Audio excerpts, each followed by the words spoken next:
Nous sommes en live. Bonjour tout le monde.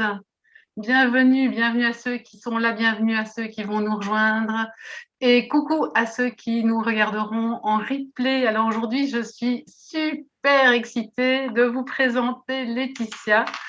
Je vais dire en quelques mots, Laetitia, en fait, on s'est croisés, mais vraiment par hasard. J'ai entendu ton histoire et j'ai été captivée par ce que tu es en train de mettre en place pour l'instant. Je me suis dit, waouh, c'est une tellement belle histoire, j'ai envie de la partager avec ma communauté. Et donc, je t'ai proposé de venir en parler avec nous et tu as répondu vraiment de manière très enthousiaste à l'invitation. Donc, merci de nous rejoindre. Je suis super contente de te recevoir. Donc, pour que les personnes qui vont nous rejoindre arrivent maintenant, etc., puissent faire ta connaissance, je vais d'abord te proposer de te présenter en quelques mots. Dis-nous un peu qui tu es, d'où tu viens, quel est ton parcours, peut-être globalement. Avec plaisir. Bonjour Gaëtan, bonjour à tous. Merci de m'accueillir sur ce live. Et c'est parti, je vais me présenter, vous l'avez entendu. Eh bien, je m'appelle Laetitia, j'ai 33 ans. Je vis du côté de Toulouse et je suis maman d'une adorable petite fille qui vient tout juste d'avoir 5 ans. Mon parcours, finalement, il ressemble à la vie de monsieur et madame tout le monde. Un jour, j'ai eu un travail. Un jour, j'ai été stressée. Un jour, je travaillais en région parisienne. Je pensais avoir accompli le rêve de ma vie. Je travaillais sur les Champs-Élysées dans un cabinet prestige. Moi qui viens de la banlieue de Toulouse, j'avais une maison, un conjoint, un beau travail bien payé en région parisienne, 3 heures de transport par jour, le stress de tout le monde, le surmenage. J'étais une personne qui n'avait pas du tout confiance en moi, qui cassait tout le temps des choses, qui faisait tomber, qui était très maladroite, qui n'articulait pas. Enfin, bref, pas de quoi casser trois pattes à un canard.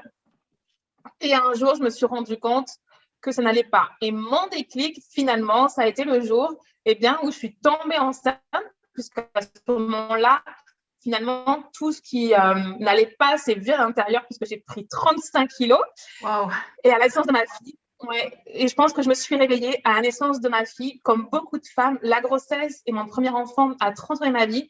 Et à ce moment-là, j'ai pris confiance en moi, puisque j'ai vu que je pouvais finalement mettre au monde un être merveilleux, qu'une personne pouvait m'aimer inconditionnellement. Et c'est à ce moment-là, je pense que j'ai pris confiance tout simplement en moi et que j'ai commencé au petit à petit à découvrir mon potentiel et à investir en moi.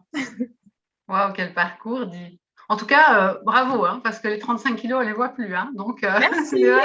c'est déjà un truc de gagner, ça. Bravo, bravo.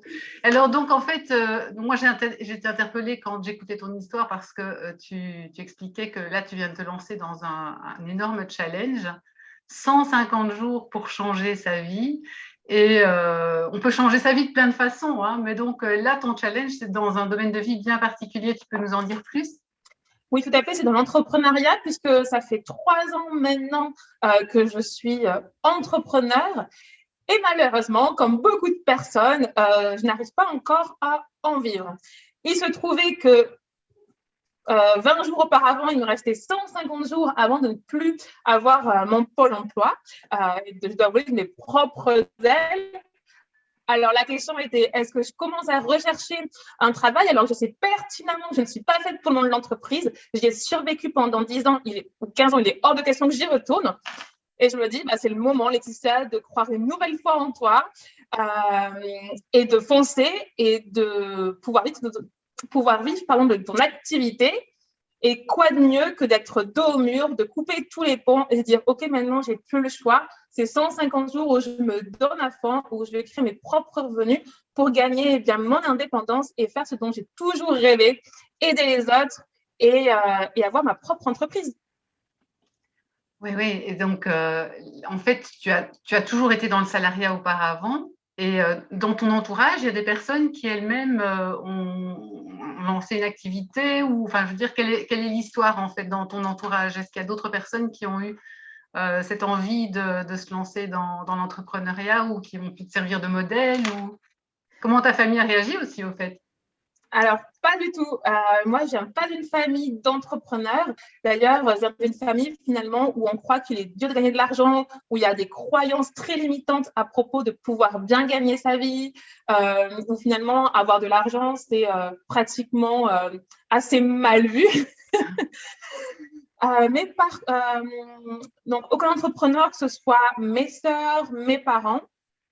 Mais par contre, ce qui me marque énormément, c'est que mes parents ont une histoire, c'est qu'ils sont arrivés en France sans rien du tout. Ils sont originaires du Maroc. Ma mère a quitté son pays et sa famille à l'âge de 18 ans pour arriver en France sans rien. Et comme moi, aujourd'hui, finalement, ils ont tout quitté pour tout construire. Et finalement, malgré eux, ils m'ont transmis cette notion de on peut réussir en partant de zéro. Et finalement, c'est ce que j'ai toujours essayé de faire sans succès. Et là, je me laisse pas le choix. Et bizarrement, ma famille n'est d'aucun soutien. Et je crois que c'est finalement le cas de la majorité des personnes qui entreprennent, dont les familles ne sont pas issues de ce milieu-là, simplement parce que les personnes, elles tiennent à nous, elles nous aiment, elles ne comprennent pas forcément pourquoi on se met en danger, si je puis dire, alors que pour moi, le danger pour moi et ma santé et mon bien-être, ce serait de retourner dans le monde du salariat qui ne correspond pas du tout. Et donc, on est souvent incompris, mais c'est juste finalement une énorme preuve d'amour de leur part.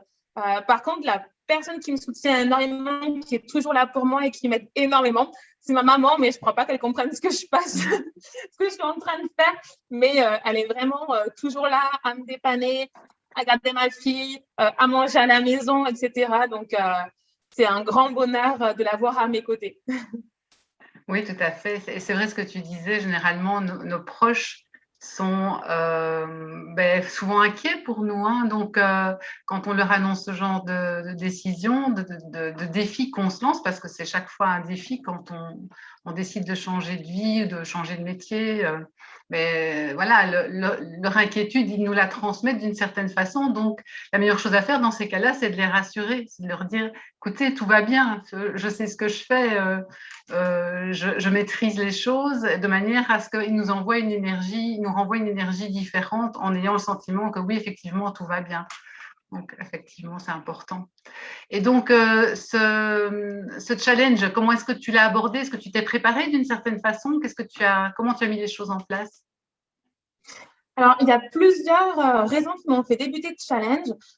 J'ai un petit peu fait mon parcours de vie et je me suis aperçue que finalement, moi, ce qui me boostait, ce qui était dans ma zone, quand j'étais dans ma zone d'excellence, c'est quand je suis stressée. Finalement, quand j'ai une limite de temps. Pour passer mon permis, eh bien, ça a été finalement quand je ne pouvais plus payer les cours de conduite que je me suis boostée et que j'ai donné mon maximum et que j'ai réussi. Quand je me suis sortie d'une relation toxique, pareil, c'était la même chose. C'était toujours une question de temps, de timing et d'argent. Et là, ça se représente à nouveau. Et j'ai compris finalement ce que m'enseigne la vie, c'est que Laetitia, toi, tu es douée, tu peux mettre tout en œuvre quand eh bien, tu as une limite de temps, quand il y a un défi, un challenge à relever et que ça devient finalement difficile et qu'il y a un énorme enjeu. Donc déjà, finalement, je fais confiance à ce que m'a appris la vie et à mon histoire. Après, oui, ça fait 3 ans que je suis entrepreneuriat, donc finalement, mon métier, je le connais déjà. C'est pas comme si du jour au lendemain, j'allais me dire, bon, ben, tu as 150 jours pour apprendre un nouveau métier et puis faire des revenus. Là, ce serait un petit peu compliqué et je ne suis pas folle à ce point-là. J'ai une case en moi, oui, mais quand même, c'est un risque, si on peut dire, mesuré. J'ai dû me perfectionner et en effet, pendant le confinement, qui a débuté, le premier confinement qui a débuté début mars, je me suis formée. Ça fait 1 an que j'ai investi en moi. J'ai 2 mentors qui m'aident. Un coach bien en leadership parce que j'ai envie d'être un leader et un coach en marketing de réseau, en effet, qui m'aide à développer mon entreprise puisque je suis entrepreneur dans le domaine du marketing relationnel. Ouais. Et donc, dans ce challenge, donc, ce défi-là dans lequel tu t'es lancé, bon, qui a commencé il y a 3 ans, on est bien d'accord, mais bon, maintenant, tu as quand même une certaine urgence, hein, parce que bon, on dit 150 jours, mais il y a déjà quelques jours qui sont écoulés depuis que tu as commencé. Donc, d'abord, est-ce que tu penses à l'échéance ou pas? Alors, j'y ai énormément pensé au début. Et en fait, j'étais dans les mauvaises énergies. J'étais dans le manque, il faut que ça arrive. Et finalement, je ne donnais pas la meilleure version de moi-même parce que je voulais à tout prix recevoir. Et c'est dans le stress, dans le manque. Et on sait très bien que finalement, ça ne fonctionne pas comme ça. On réussit quand on éprouve de la joie, quand on est content de ce qu'on fait, quand on donne le meilleur de soi finalement, sans attendre quoi que ce soit en retour. Et c'est ce qui était finalement difficile à gérer pour moi au tout départ, comprendre que j'ai tout ce que j'ai, que je dois être déjà extrêmement reconnaissante, avoir de la gratitude pour ce que je fais au quotidien et faire comme si j'avais mon entreprise déjà, faire comme si j'avais les revenus en conséquence et éprouver cette joie et cette gratitude au quotidien. Et ça a été difficile à dépasser. Et puis, il y a un livre qui m'a beaucoup aidé, c'est Demander et vous recevrez de Pierre, je ne sais plus, ça va peut-être me revenir. Mais à ce moment-là, non plus. Pierre Morancy, je pense. Et j'ai compris finalement son message. Et puis aussi, j'ai la chance de vivre régulièrement des synchronicités. Alors, on y croit, on n'y croit pas. Moi, elles sont rentrées dans ma vie très récemment. Et pour moi, les synchronicités, justement, ça sert à ce moment-là, quand on a des doutes, qu'on ne sait plus trop où aller. Eh bien, finalement, ce sont des réponses instantanées ou qu'on a vécues dans le passé qui nous rappellent finalement qu'on est aujourd'hui sur le bon chemin et qu'on a juste à y croire et à demander et que tout est déjà devant nous. Oui, tout à fait. Les synchronicités, pour expliquer un peu à ceux qui nous suivent, qui ne connaissent pas, donc c'est quand vous avez, je ne sais pas, une idée, une envie, vous émettez un souhait et donc vous commencez à y penser très fort et subitement vous mettez à recevoir des messages de l'extérieur. Soit ça peut être une musique par exemple qu'on entend, une chanson qu'on entend à la radio, ça peut être un mot qu'on voit et qui nous saute aux yeux par rapport à, je sais pas, un magazine qu'on lit, une phrase que quelqu'un dans notre entourage prononce et subitement ça vient nous parler. Et donc c'est ça la synchronicité en quelque sorte. Et tu parlais aussi tout à l'heure du fait de te mettre dans l'état d'esprit, de commencer à envisager la façon dont tu vis les choses comme si elles étaient déjà présentes. En fait, on parle de visualisation là. Oui, en effet. Alors, la visualisation, oui et non, je te dirais. Pour moi, c'est vraiment deux choses différentes. Visualiser, ça va aider en effet à être constamment, du moins à essayer constamment d'être dans la positivité, la gratitude et d'être déjà heureux dans le moment présent. Et après, oui, j'ai visualisé en effet tous les matins. S'il y a une journée où je n'ai pas visualisé, où je ne me suis pas levée tôt, bah, clairement pour moi, c'est une journée catastrophe. Je suis dans les choux, je n'ai pas fait ma routine et bah, ça tombe, j'ai l'impression que j'ai fait une journée pourrie et ça peut arriver. Ok. Oui, donc quand justement tu parles de routine, est-ce que tu peux nous dire, par exemple, qu'est-ce que toi tu as mis en place en termes de routine? Est-ce que, voilà, mindset, petit truc que tu utilises au quotidien pour t'aider dans ta démarche? Est-ce qu'il y a des choses que tu peux partager? Bien sûr.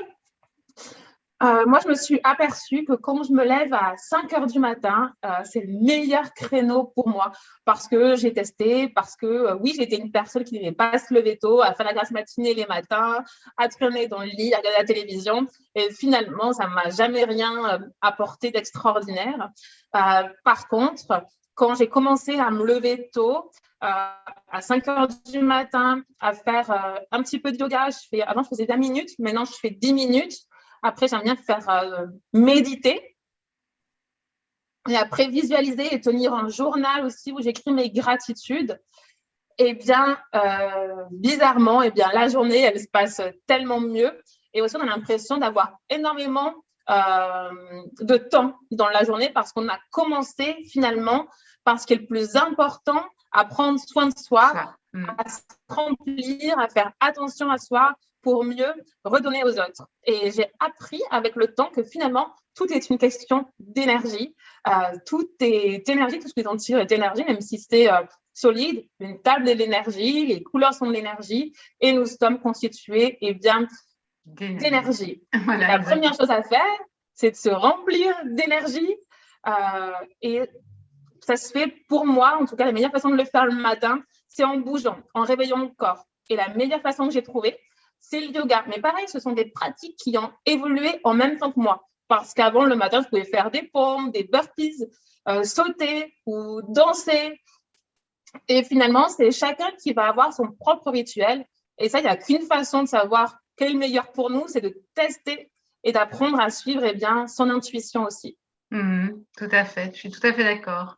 Moi, j'adore les petites routines du matin aussi. Et alors, en fait, tu me parlais de yoga, donc je pense que tu fais du sport aussi. Et est-ce qu'il y a d'autres choses encore qui sont importantes dans ta vie et dans ton activité professionnelle notamment, puisque tu parlais donc de ton activité, donc le marketing de réseau, mais dans un domaine quand même bien particulier aussi. Et donc, l'alimentation est omniprésente aussi, ou en tout cas, la thématique de l'alimentation, c'est pas le fait que tu manges tout le temps, c'est pas ce que je voulais dire, mais plutôt l'intérêt pour une alimentation voilà, soignée, qui nous permet de prendre soin de nous en même temps aussi. Donc, on se nourrit, mais on se nourrit bien. Est-ce que tu peux nous en dire plus aussi à ce propos-là? Oui, bien sûr. Tout a commencé finalement quand j'avais pris mes 35 kilos. C'est pas mes 35 kilos qu'on voit plus aujourd'hui. Il a fallu les perdre. Et même si j'étais très sportive à l'époque, ça m'a demandé du temps pour les perdre. Parce que finalement, j'avais cette notion de oui, je peux manger ce que je veux si je fais énormément de sport. Et oui, je vais le faire. Moi, je suis une badante, je suis une Wonder Woman, je suis une warrior. Alors, je faisais beaucoup de crossfit. Je faisais 5 à 10 heures de sport par semaine pour me sentir mieux dans mon corps, mais aussi pour me défouler. Parce que le sport, ça provoque de la dopamine, on se sent bien. Et clairement, j'avais besoin de me sentir. Et souvent, quand on est accro au sport, eh bien, c'est quelque part, eh bien, on a aussi un besoin de bien-être et de se sentir bien et qu'on peut finalement trouver à l'intérieur de soi. Petite piqûre. Voilà. Et donc, j'étais ce genre de personne. Et finalement, j'avais des résultats, mais qui n'étaient pas satisfaisants. Et je me disais, mais ça, c'est pas possible. Tu as 28 ans, 29 ans, et tu vas rester avec tes hanches, tes fesses, parce que tu as eu une enfant. Et finalement, c'est à ce moment-là que j'ai découvert le concept que je développe aujourd'hui, et où c'est de dire, OK, le sport, c'est bien, ça permet d'être en forme, mais c'est juste un outil. Mais ce qui est primordial, c'est une bonne alimentation. Et quand on y pense, mais c'est vrai, enfin, en tout cas, c'est parce que, en effet, un aliment aussi, c'est de l'énergie. S'alimenter, c'est nourrir son estomac, mais ses cellules, ses organes vitaux, c'est entretenir son organisme pour qu'il fonctionne correctement. Et les personnes ne savent pas combien elles peuvent changer leur vie simplement en remplaçant le café du matin qui déshydrate ou le verre de jus d'orange par un verre d'eau. Et j'en avais pas conscience. Et je peux vous dire que ma fille, elle mange pas elle boit pas de jus d'orange le matin. C'est un verre d'eau pour revenir et bien s'hydrater. Et finalement, en apprenant ces bonnes habitudes à moi aujourd'hui, en m'étant remise en forme, en ayant un mode de vie sain et actif, eh bien, je l'ai retransmis à ma fille. Et je sais que dans 10, 15 ans, finalement, ce sera une adulte qui saura faire les bons choix. Et pareil, finalement, je transmets ce que j'ai appris aux femmes aujourd'hui, aux mamans, et qui transmettent aussi ça à leurs enfants. Et ce que j'adore dire, c'est que finalement, quelque part, rendez une femme heureuse, apprenez-lui à bien manger, à prendre soin d'elle, elle transformera le monde. Tout à fait. Et les hommes aussi, d'ailleurs. Oui, c'est vrai. Tout le monde. Alors, j'en profite là maintenant pour faire une petite pause pour aller voir, parce qu'il y a des personnes qui nous suivent et donc je vais les saluer au passage. Il y a Frédéric du Québec qui est en train de nous regarder. Frédéric, avec un C, donc c'est un monsieur. Donc, c'est pour ça que je dis les hommes aussi. Donc, coucou Fred. Alison, qu'est-ce qu'elle dit? Elle dit, il y a un super livre dans cette lumière, synchronicité, visualisation, quantique, attitude, de Christian Bourri. Ben, merci Alison pour le partage. C'est super intéressant. Et Alison, elle approuve tout à fait l'activité yoga. Elle dit oui, le yoga, je pense qu'elle est une adepte aussi, Alison. Alison, c'est une personne dans le groupe qui également a lancé une activité comme entrepreneur il n'y a pas longtemps. Donc, je pense qu'elle doit être très inspirée. En tout cas, moi, je le suis. En t'écoutant chaque fois, c'est un vrai plaisir. Alors, en fait, pour ceux qui nous regardent, est-ce qu'il y a quelques derniers petits tips que tu pourrais partager par rapport je ne sais pas, l'envie, puisqu'ici, on est dans un groupe où il y a des personnes qui ont pas forcément envie de se lancer comme entrepreneur, mais l'envie de changer de vie. Donc, c'est quand même ta thématique, c'est ton challenge, changer de vie en 150 jours. Est-ce qu'il y a des petits tips que tu voudrais partager, peut-être pour encourager les personnes à oser franchir le pas? Allez, c'est parti. Oui, j'en ai plusieurs, mais je pense que le premier point, c'est d'écouter. On a des signes tout autour de nous et parfois on refuse de les voir parce que le mental prend le dessus. Et quand je vous ai parlé au début, je vous disais, j'étais une personne maladroite qui cassait tout, accident de voiture, j'avais mal au ventre, j'avais développé des tics, j'avais mal au ventre quand je me levais, je pleurais tout le temps. Et finalement, on pense que la vie est dure, injuste et qu'on doit la subir. En tout cas, c'est ce que je pensais avant. Et en fait, ce sont simplement des signes qui nous montrent que finalement, on n'est pas sur le bon chemin. C'est comme, il y a les synchronicités qui nous montrent qu'on est sur la bonne voie. Il y a des choses qui nous arrivent, qui nous montrent finalement qu'on est sur le mauvais chemin. Et le corps nous parle en permanence. J'ai une amie, par exemple, qui un jour avait un problème au genou, qui est tombée et qui ne pouvait plus marcher, avancer, aller de l'avant. C'est peut-être qu'elle était sur la mauvaise voie. Ma sœur qui écoute mon projet, eh bien, bizarrement, je sais qu'elle est peut-être contre ce que je fais, mais elle n'est pas très heureuse non plus parce qu'elle va toujours chez le médecin, elle va toujours chez le kiné, elle a toujours un problème de dos, de jambes, des tendinites. Et Le ça, corps parle, hein. oublier que finalement, notre corps, finalement, est le premier témoin de notre état émotionnel. Nos émotions sont dans notre corps et il a une mémoire. Il enregistre tout. Et il y a juste à se poser quelques minutes et écouter ce que vous ressentez. Et il n'y a pas meilleure vérité que celui qui est à l'intérieur de vous et ce que votre corps vous indique. Donc, déjà, apprendre à s'écouter et aussi, bien, qu'est-ce que vous aimez? Qu'est-ce qui vous donne de l'énergie? Qu'est-ce qui vous donne de la joie? Qu'est-ce que vous faites et vous ne voyez pas le temps passer? Tout ça, finalement, ce sont des domaines qui vous tiennent à cœur et que vous devez peut-être exploiter. On n'est pas fait pour subir une vie qui n'est pas faite pour nous. On est fait pour aimer ce qu'on fait, avoir de la joie, partager, être généreux. Et ce n'est pas naïf. Enfin, ce n'est pas un discours de petite fée bien perchée. Non, c'est simplement ce que la vie, elle attend de nous et c'est simplement un cadeau. Si on met notre main sur notre cœur, vous l'entendez battre, vous voyez. Et au final, vous n'avez rien fait pour le recevoir. Vous n'avez rien donné. On vous l'a juste donné. Et c'est la plus belle chose qu'on ait pu vous donner. Ça veut dire que finalement, la vie vous aime assez pour vous avoir donné un cœur, le faire battre et vous donner l'envie de rayonner. Et maintenant, il n'y a plus qu'à se mettre au service de son cœur. Et souvent, c'est le mental qui prend le dessus. Alors que c'est ce qu'on nous a appris à faire, c'est ce qu'on nous apprend tous les jours à faire. Et finalement, c'est plutôt l'inverse. C'est le mental qui doit revenir au service du cœur. Et je suis certaine que si chaque personne faisait un petit pas dans ce sens, eh bien, on irait tous tellement mieux et on pourrait chacun vivre la vie qui nous inspire vraiment. Tout à fait. Donc, merci Laetitia pour les petits tips. Et je retiens donc s'écouter, être dans la joie, aller vers ce que nos cœurs nous donnent envie de faire, en fait, tout simplement. Écouter aussi les messages que notre corps nous envoie, parce que quelquefois, on se coupe tellement de nos ressentis que la seule façon de nous faire comprendre que ce qu'on vit ne nous convient pas, c'est en nous faisant mal. Et comme tu disais, des bobos, hein, mal aux genoux, mal au dos, mal au ventre. Donc, à partir du moment où ces signes-là sont présents, évidemment, c'est qu'on est déjà bien loin et qu'il est temps de se reconnecter à soi-même, de s'écouter et de revenir au cœur et de laisser un peu le mental de côté, surtout tout le mental qui dit attention, j'ai peur, tu n'y arriveras pas. En fait, tout ça, c'est juste pour le mode survie. Donc, le mode survie, c'est bien quand c'est indispensable. S'il y a un bus qui nous fonce droit dessus ou un camion, c'est important. Mais en dehors de ça, c'est surtout le cœur qui est important, l'envie, la joie qu'on a à faire les choses, là où on se sent bien, où on s'épanouit, tout à fait. Merci donc, merci. Alors Laetitia, pour ceux qui nous regardent, moi je sais que parce que je te suis déjà évidemment sur les réseaux, donc je sais que tu partages beaucoup de choses. Il y a des vidéos où on te voit faire du sport. Il y a aussi des stories qui sont partagées. Donc est-ce que tu peux nous dire comment on peut te suivre, où on peut te suivre? Oui, avec plaisir. Alors, j'ai pas été très originale, simple et efficace.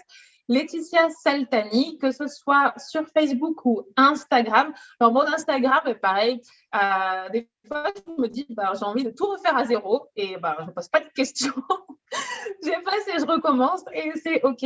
Et donc là, j'ai repris mon compte Instagram et bah, j'ai eu envie de le changer, donner un autre sens. Donc, il y a 2, 3 articles, j'espère qu'ils pourront vous inspirer.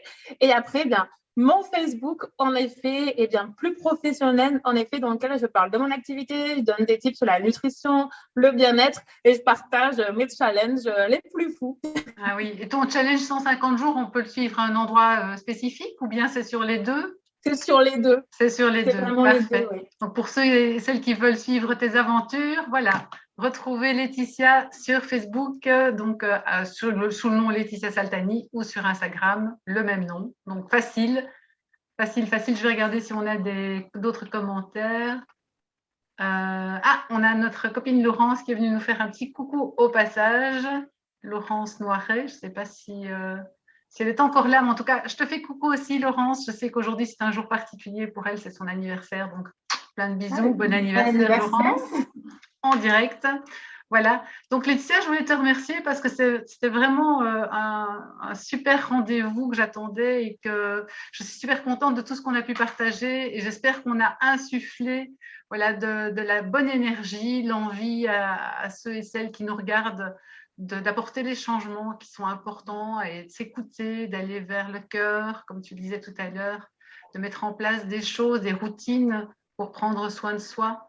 Voilà, tout ce qui va vous aider en tout cas à aller vers ce qui vous correspond vraiment, ce qui vous fait vibrer, hein, comme toi. Laetitia, quand on t'écoute, on remarque tout de suite que tu vibres, hein. ouais, tu vibres terriblement ce que tu fais et donc c'est vraiment tellement agréable de voir quelqu'un qui s'épanouit à la fois professionnellement mais également dans sa vie de femme. Donc bravo pour ça. Merci, merci. Alors je ne sais pas s'il y a encore des commentaires, je pense que voilà, j'ai lu tout ce qu'on nous avait dit tout à l'heure. Oui, voilà. Donc merci aussi à tous pour nous avoir suivis aujourd'hui en live ou peut-être en replay. N'hésitez pas à continuer à commenter. Si vous avez des questions, vous pouvez les poser. Je les transmettrai aussi à Laetitia, comme ça, si elle le souhaite, elle pourra prendre contact avec vous pour vous répondre. Et je vous souhaite à tous un bon midi, bon repas pour ceux qui sont à table. Et on se retrouve très vite. Merci encore, Laetitia. Merci à toi, merci à tous. Et gros bisous à tout le monde. Bye bye.